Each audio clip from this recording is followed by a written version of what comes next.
Hello दोस्तों, आपका बहुत बहुत स्वागत है आपके अपने चैनल एमपी ऑनलाइन स्टडी पर। जैसे कि आपको पता है कि आज का जो हमारा टॉपिक रहने वाला है वो है हमारा सिवनी जिला। सिवनी जिले से रिलेटेड आज जो है हमारा डिस्कशन होने वाला है, जिसके अंतर्गत हम मैप के थ्रू भी स्टडी करने वाले हैं, साथ ही साथ इसके जो इम्पोर्टेंट फैक्ट रहने वाले हैं उस पर भी डिस्कशन करने वाले हैं। सबसे पहले मैं आपको बताऊंगा कि आप जब इसको मैप के थ्रू देखते हैं, मतलब मध्य प्रदेश के मैप के अकॉर्डिंग देखते हैं, तो ये आपको उत्तर की ओर देखने को मिलता है। साथ ही साथ आपको जो है उच्च मध्य प्रदेश मतलब जो आपका चंबल वाला क्षेत्र हो जाता है और ग्वालियर के जो जिले आते हैं वो पूरा जो क्षेत्र हो जाता है, वहां आपको देखने को मिलेगा सिवनी जिला, है ना, सॉरी शिवपुरी जिला।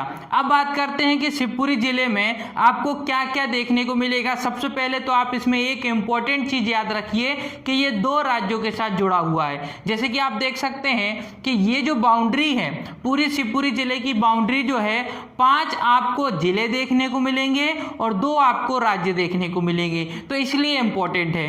देखिए, अगर हम इसके भूगोल की दृष्टि से देखें, भूगोल के आधार पर अगर हम देखें, तो सबसे पहले आपको इसमें क्या देखने को मिलेगा, तो सबसे पहले ये बाउंड्री देखिए। सबसे पहले आप पश्चिमी बाउंड्री देखिए और पूर्वी बाउंड्री देखिए। ये जो है आपकी, ये जो सीमा है, पश्चिमी सीमा, ये राजस्थान के साथ लगी हुई है। पश्चिमी सीमा किसके साथ लगी हुई है? राजस्थान के साथ लगी हुई है। और बात करें हम पूर्वी सीमा, तो पूर्वी सीमा जो है वो उत्तर प्रदेश के साथ लगी हुई है। पूर्वी सीमा किसके साथ लगी हुई है? उत्तर प्रदेश के साथ लगी हुई है, तो ये आपको उत्तर प्रदेश याद रखना है। और अगर हम बात करें पश्चिमी सीमा किस राज्य के साथ लगी हुई है? सिवनी जिले की। तो पश्चिमी सीमा जो है वो सिवनी जिले की वो राजस्थान राज्य के साथ लगी हुई है, तो यहां आपको राजस्थान याद रखना है। पश्चिम की बात होगी तो आपको राजस्थान याद रखना है, और अगर पूर्व की बात होगी तो आपको उत्तर प्रदेश याद रखना है सिवनी जिले में, शिवपुरी जिले में, है ना। तो शिवपुरी जिले में 2 तो आपको राज्य याद रखना है। अब बात करते हैं इसके चारों ओर कौन कौन से जिले पाए जाते हैं। तो देखिए, सबसे पहले आप अगर यहाँ देखेंगे, मतलब आप समझिए इसको हम उत्तर पश्चिम बोलेंगे। इसको हम क्या बोलेंगे? उत्तर पश्चिम। तो उत्तर पश्चिम में आपको एक जिला देखने को मिलेगा, वो है शिवपुर, है ना, शिवपुर। तो आपको जो है शिवपुर कहाँ देखने को मिलेगा? शिवपुर आपको देखने को मिलेगा उत्तर पश्चिम में। फिर आपको शिवपुरी जिले के उत्तर में ग्वालियर जिला देखने को मिलेगा। कौन सा जिला देखने को मिलेगा?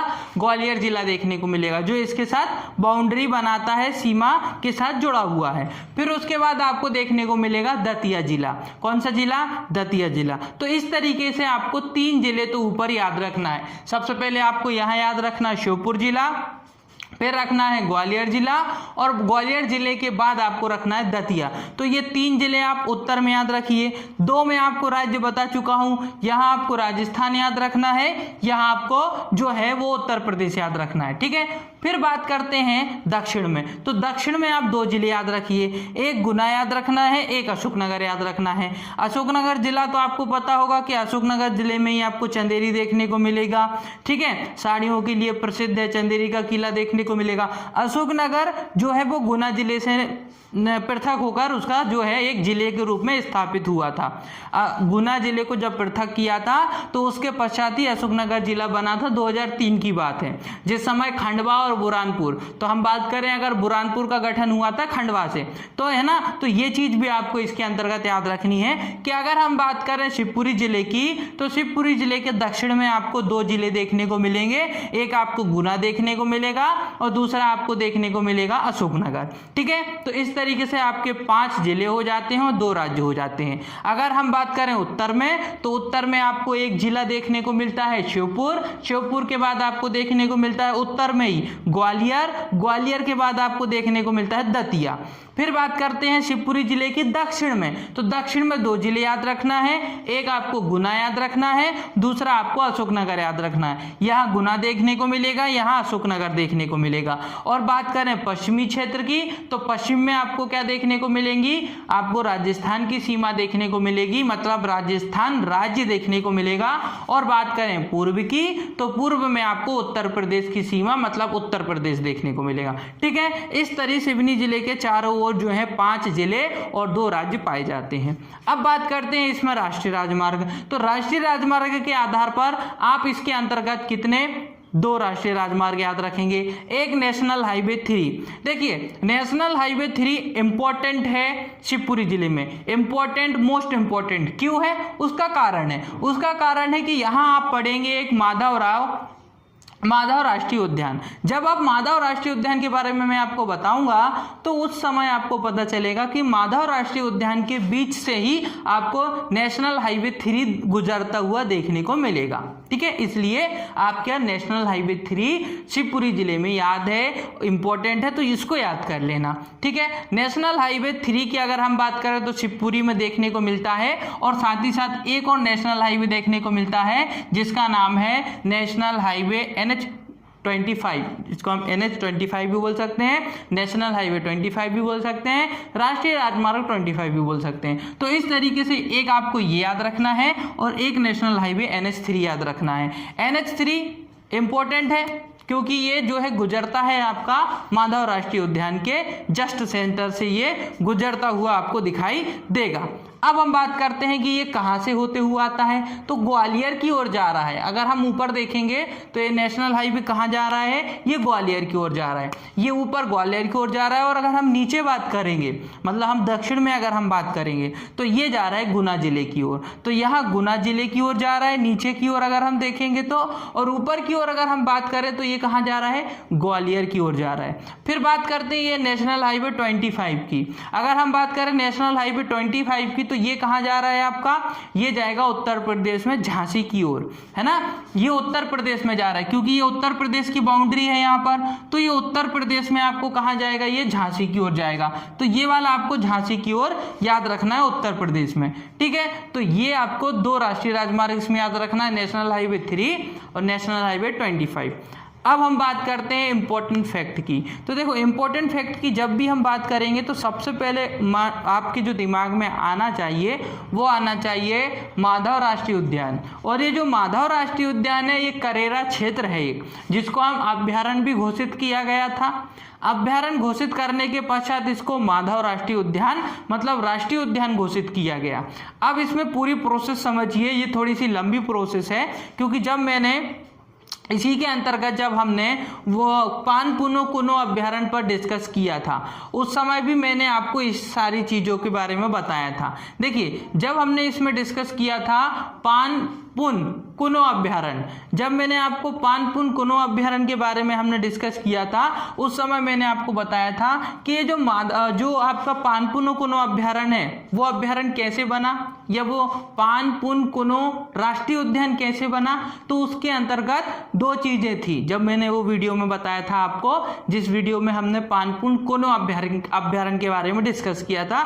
तो उसमें बताया था आपको एक करेरा अभ्यारण्य लेना है और करेरा अभ्यारण्य के बाद पानपुन कुनो अभ्यारण्य लेना है और इन दोनों को मिक्स करने के बाद पानपुन कुनो राष्ट्रीय उद्यान बनता है। तो ये जो करेरा अभ्यारण्य का जो क्षेत्र हमने वहां पे लिया था मतलब पानपुन कुनो अभ्यारण्य में या राष्ट्रीय उद्यान में, वो थोड़ा सा क्षेत्र लिया था। बाकी संपूर्ण क्षेत्र आपको कहाँ देखने को मिलेगा, शिवपुरी में। मैंने उस वीडियो में आपको ये भी बताया था कि शिवपुरी में जब हम पढ़ेंगे तो हम इस बारे में डिस्कस करेंगे। तो वही चीज मैं आपको बता रहा हूँ कि जो करेरा एक क्षेत्र है पूरा वन्य क्षेत्र है ना, ये इसमें से छोटा सा क्षेत्र, इसका थोड़ा सा भाग आपको पानपुन कुनो राष्ट्रीय उद्यान में देखने को मिलेगा और बाकी क्षेत्र आपको देखने को मिलेगा माधव राष्ट्रीय उद्यान के रूप में। तो उसमें कंफ्यूज नहीं होना है। करेरा अभ्यारण्य वहां पे भी कभी ऑप्शन में आ जाता है क्योंकि इसका क्षेत्र जो है छोटा सा क्षेत्र वो पानपुनो कुनो अभ्यारण्य के अंतर्गत आता है। उसी तरीके से करेरा अभ्यारण्य का अधिकांश जो क्षेत्र है, अधिकांश मतलब जितना ज्यादा बाकी का जो क्षेत्रफल है उसके अंतर्गत माधव राष्ट्रीय उद्यान घोषित किया गया है। और ये जो माधव राष्ट्रीय उद्यान है ये आपका सोन चिड़िया के लिए प्रसिद्ध है। ये माधव राष्ट्रीय उद्यान किस चीज के लिए प्रसिद्ध है, तो ये सोन चिड़िया के लिए प्रसिद्ध है। यहाँ सोन चिड़िया का क्या किया जाता है, संरक्षण किया जाता है। तो सोन चिड़िया का यहाँ पर क्या किया जाता है, संरक्षण किया जाता है। ये चीज आपको याद रखना है। साथ ही साथ इसमें इंपॉर्टेंट चीज ये याद रखनी है कि नेशनल हाईवे 3 गुजरता है। तो इस पर एक क्वेश्चन बन जाता है कई बार, और प्रश्न ऐसा बनता है कि आप मुझे ये बताइए या ये बताइए कि वो कौन सा राष्ट्रीय उद्यान है जहाँ से नेशनल हाईवे 3 गुजरता है, जहाँ से होता हुआ नेशनल हाईवे 3 गुजरता है, तो वो हो जाएगा आपका माधव राष्ट्रीय उद्यान। ठीक है, अब बात करते हैं यहाँ पर माधव राष्ट्रीय उद्यान जो आपका ये वाला क्षेत्र है यही देखने को मिलेगा आपको, है ना। यहाँ आपको देखने को मिलेगा माधव राष्ट्रीय उद्यान, माधव राष्ट्रीय उद्यान आपको यही देखने को मिलेगा। ठीक है, तो माधव राष्ट्रीय उद्यान आपको इसी पूरे क्षेत्र में देखने को मिलेगा, जो कि एक अभ्यारण्य भी रहा है पहले, उसको हम करेरा अभ्यारण्य के रूप में जानते थे। तो अब इसमें अगर हम बात करें तो इसमें आपको एक जॉर्ज केसल का किला देखने को मिलेगा, इसके अंतर्गत बनाया गया है जॉर्ज केसल का किला भी आपको इसी माधव राष्ट्रीय उद्यान के अंतर्गत देखने को मिलेगा। यहाँ पर ही इसी नदी के मतलब ये जो अभ्यारण्य है इसी अभ्यारण्य के अंतर्गत आपको मनियारी नदी भी देखने को मिलेगी। तो मनियारी नदी भी आपकी माधव राष्ट्रीय उद्यान के अंतर्गत आती है। वहीं आपको नेशनल हाईवे 3 देखने को मिलेगा। वहीं आपको जो है जॉर्ज केसल भवन या उसको हम किला भी बोलते हैं वो भी आपको देखने को मिलेगा। साथ ही साथ साख्य सागर और माधव सागर, साख्य सागर और माधव सागर दो एक जो है तालाब के रूप में है जिसको सागर के रूप में जाना जाता है। साख्य सागर और माधव सागर सिंधिया वंश के ही संबंध रखता है ये, है ना। सिंधिया वंश के ही शासक रहे हैं, उनके ही नाम है ये। साख्य सागर के नाम पर एक तालाब है वहां पर, और माधव सागर के नाम पर तालाब है जो सिंधिया वंशों द्वारा इसको निर्मित किया गया था।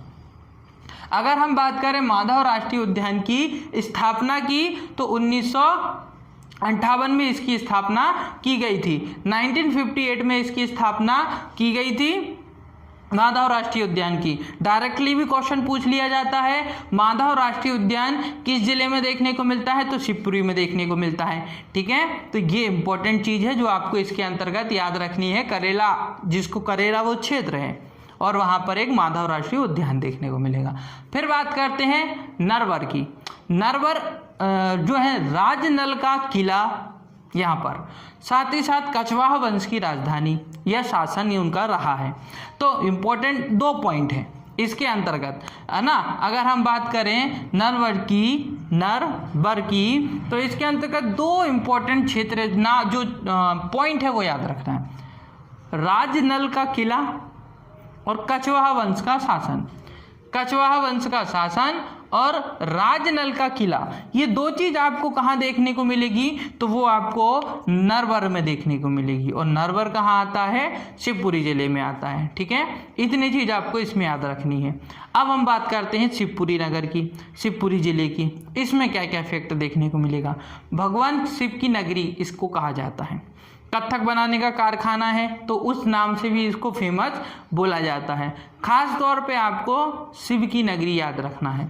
तो जब भी आता है कि भगवान शिव की नगरी, तो भगवान शिव की नगरी, और पूर्व में हम इसको शिवपुरी कहते थे। धीरे धीरे उसका नाम परिवर्तित होता गया और उसको अब हम शिवपुरी के नाम से जानते हैं। तो शिवपुरी थोड़ा सा साउंड करता है शिवपुरी के जैसा, शिवपुरी शिवपुरी, शिवपुरी शिवपुरी थोड़ा सा साउंड होता है, इसलिए उसमें धीरे धीरे करके परिवर्तन आया और नाम में भी परिवर्तन आ गया। तो शिवपुरी को वर्तमान में हम शिवपुरी के नाम से जानते हैं। लेकिन अगर हम बात करें पूर्व नाम की तो पूर्व नाम है इसका शिवपुरी। ठीक है, तो ये पूर्व नाम तो हमेशा याद रखना है आपको, किसी भी जिले के हो पूर्व नाम याद रखना है शिवपुरी। फिर बात करते हैं तात्या टोपे स्मारक आपको देखने को मिलेगा। तात्या टोपे की स्मारक जो है आपको स्मारक, वो भी आपको कहाँ देखने को मिलेगा, शिवपुरी में देखने को मिलेगा। इस पर भी डायरेक्टली प्रश्न बनता है। माधव विलास पैलेस, डीपली का भी प्रश्न पूछना होता है। तो देखिए क्या होता है, कंफ्यूजन के लिए क्वेश्चन दिए जाते हैं, आप कंफ्यूज हो जाते हैं। माधव विलास पैलेस, अब आप बोलेंगे माधव मतलब ग्वालियर, क्योंकि वो तो माधव राजे सिंधिया ये सब तो ग्वालियर से संबंध रखते हैं, तो आप ऑप्शन में ग्वालियर टिक करेंगे। परंतु यहाँ पर माधव विलास पैलेस आपको कहाँ देखने को मिलता है, तो वो आपको शिवपुरी में देखने को मिलता है। मध्य प्रदेश का प्रथम आतंक विरोध सैनिक स्कूल, देखो स्कूल तो बहुत है लेकिन ये आतंक विरोध मतलब आतंक को रोकने वाला, है ना। आतंक विरोध सैनिक स्कूल देखने को मिलेगा जो आपको शिवपुरी में देखने को मिलेगा। मध्य प्रदेश का पहला है। तो जब मध्य प्रदेश का पहला भारत का पहला तो ये जब क्वेश्चन आता है ना तो वो अपने आप में इम्पोर्टेंट हो जाता है, उसको शायद बताने की भी जरूरत नहीं होती है कि ये चीज़ इम्पोर्टेंट है, क्योंकि वो प्रथम हो गया, पहला हो गया, या अंतिम भी हो जाता है, कई बार अंतिम भी एक इम्पोर्टेंट के रूप में सामने आ जाता है।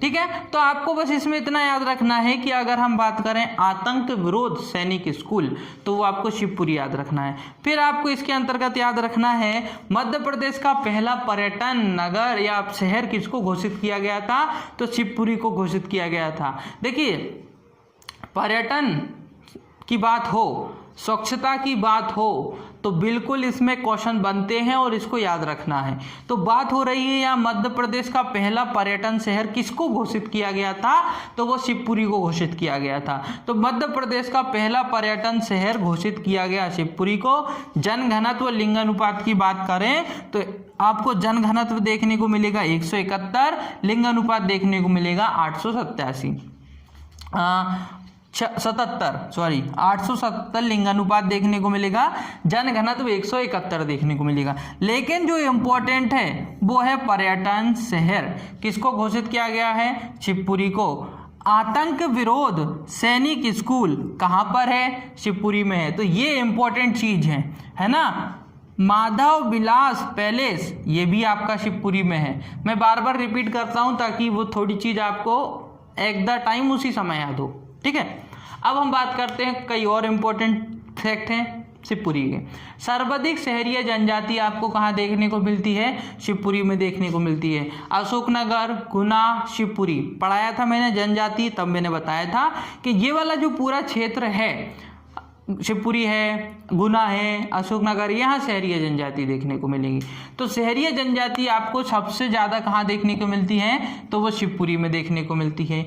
यूरेनियम का यहाँ भंडार देखने को मिलता है ना। यूरेनियम का यहाँ एक क्षेत्र देखने को मिलेगा आपको, बाणगंगा, छोटा सा क्षेत्र है बाणगंगा, वो आपको देखने को मिलेगा। वो प्रसिद्ध इसलिए है, अर्जुन तथा भीष्म पितामह से संबंधित महाभारत कालीन स्थान है। जिस समय महाभारत का समय चल रहा था उस समय ये एक प्रमुख क्षेत्र के रूप में रहा था बाणगंगा, और ये अर्जुन और भीष्म पितामह से संबंध रखता है और महाभारत कालीन ये एक स्थान है, प्राचीन स्थान है। ठीक है, तो ये आपको बाणगंगा, देखो कभी कभी बाणगंगा अगर मान लो ऑप्शन में आ गया और आपसे पूछ लिया किस चीज से संबंध रखता है, किस जिले से संबंध रखता है, इतिहास के आधार पे बताइए, तो वो वहां पर हमारे लिए ये वाली लाइन इंपॉर्टेंट हो जाती है।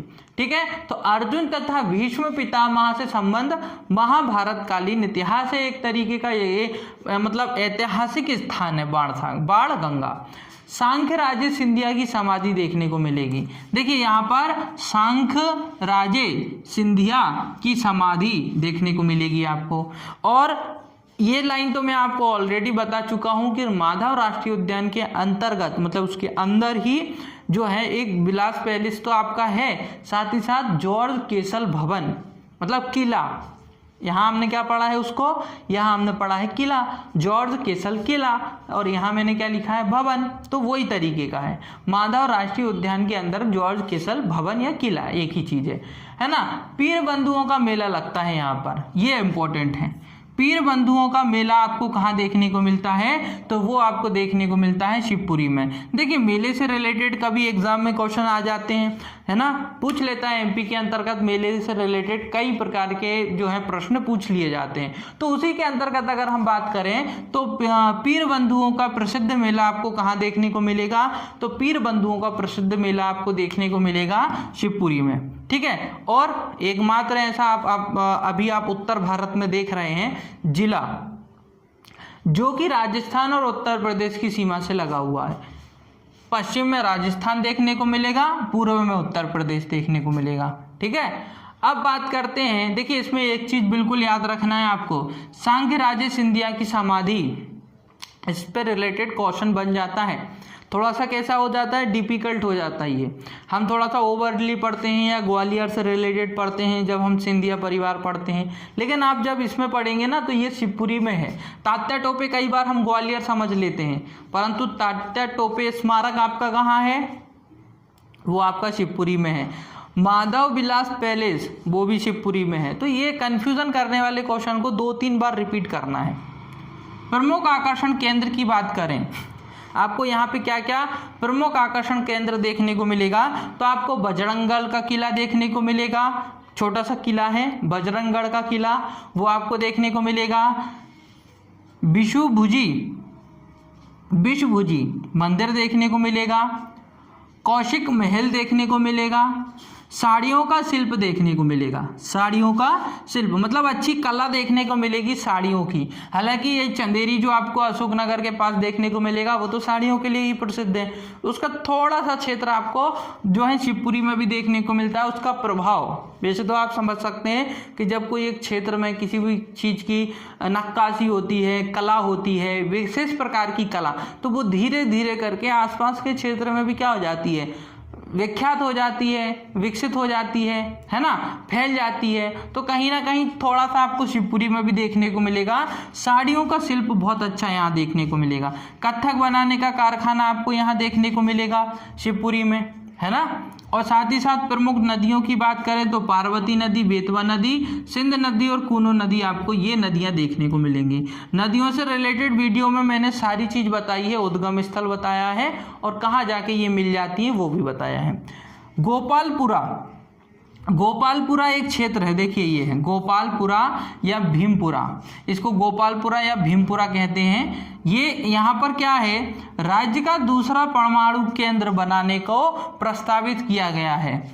दूसरा, ये चीज़ याद रखना है ना। हम कई बार दूसरे को इतना गौर से नहीं पढ़ते और उसको फर्स्ट समझ लेते हैं, ऑप्शन में आता है टिक लगा देते हैं। राज्य का दूसरा परमाणु केंद्र जो है प्रस्तावित।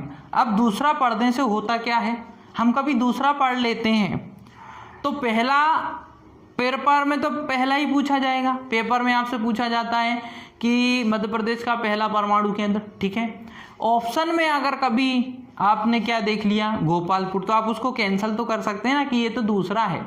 तो कहीं ना कहीं एक सही टिक करने का एक वो हमारे पास तरीका आ जाता है, 3 ऑप्शन बचते हैं हमारे पास, ठीक है। इसलिए दूसरा भी पढ़ लिया जाता है कभी कभी।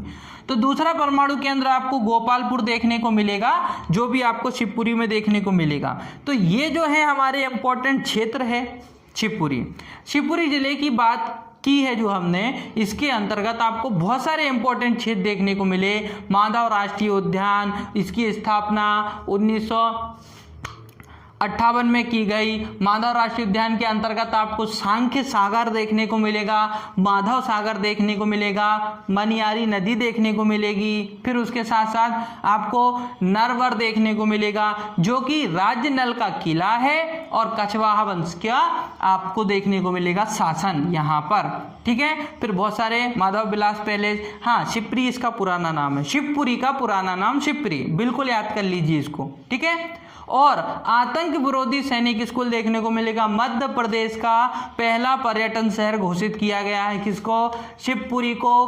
पीर बंधुओं का मेला लगता है, बाण गंगा याद रखना है, और उसके साथ राजस्थान और उत्तर प्रदेश के साथ सीमा का निर्धारण होता है। फिर उसके बाद बजरंगगढ़ का किला,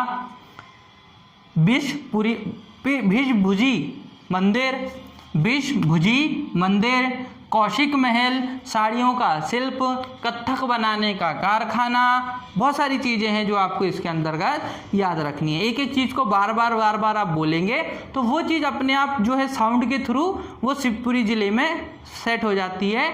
फिर उसके बाद हमको वो चीज़ याद हो जाती है, ठीक है।